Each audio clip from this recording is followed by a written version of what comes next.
Seorang wanita muda tiba-tiba kesurupan. Saya pun diundang untuk menanganinya. Kata pihak keluarga, wanita ini dulu pernah kesurupan seperti itu waktu di Jakarta. Diruqyah oleh 3 orang, tapi tidak sadar-sadar. Sampai akhirnya dibawa ke Bekasi masih dalam keadaan seperti itu.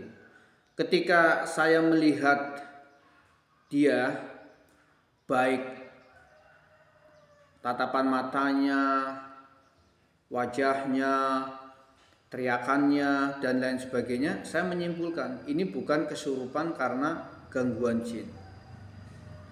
Saya kemudian meminta anggota keluarga untuk menjauhi dia, untuk menyingkir, menjauh. Setelah mereka menjauh, saya mendekati wanita itu, lalu berbisik di telinganya. Ada masalah apa, Mbak?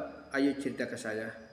Dengan kalimat singkat itu, wanita itu sadar, lalu menceritakan beban pikirannya kepada saya.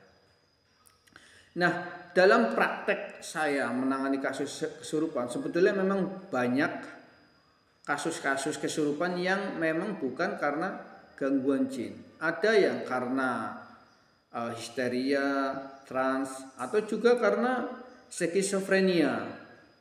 Itu banyak. Maka ketika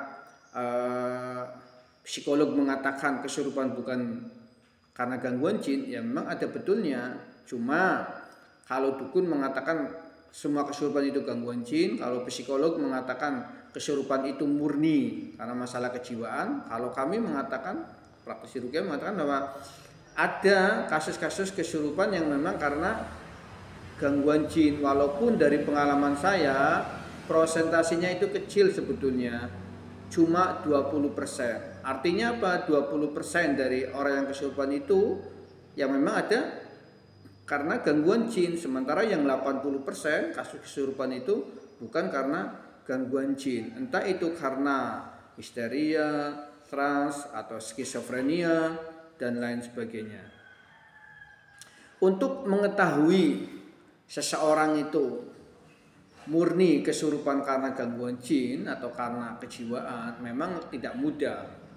Seorang praktisi ruqyah paling tidak sudah praktek 1 tahun dan sudah menangani 100 kali kasus kesurupan. Dan syarat yang ketiga, dia mau terus belajar. Karena kalau tidak belajar maka ilmunya akan mandek sampai di situ.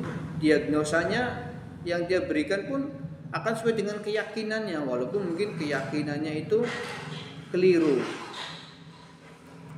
Sebagai contoh, saya mengenal ada praktisi ruqyah yang tiap kali ada kasus gangguan kejiwaan selalu dibilang gangguan jin. Nah, usut punya usut, ternyata peruqyah ini tidak pernah belajar ruqyah kepada siapapun dan tidak pernah bergabung dalam organisasi ruqyah apapun.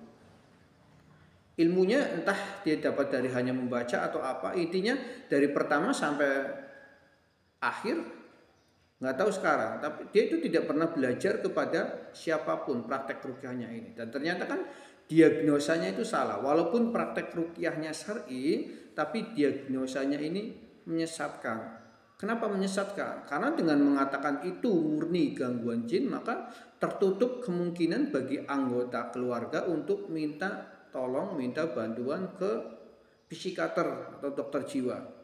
Padahal minta tolong, minta bantuan ke psikiater, ke dokter jiwa, itu adalah ikhtiar yang dibolehkan dalam Islam. Itu tidak masalah dan akan makin bagus ketika pengobatannya secara holistik, secara menyeluruh. Artinya ke dokter jiwa iya, ke peruqyah untuk menenangkan jiwanya, untuk membersihkan hal-hal yang mungkin bersifat non medis dalam tubuhnya pun iya. Jadi malah pengobatan itu bagus. Tapi ketika mengatakan itu hanya gangguan jin, berobatnya hanya dengan cara ruqyah, ini biasanya ya sangat susah sekali karena dari diagnosa saja sudah salah.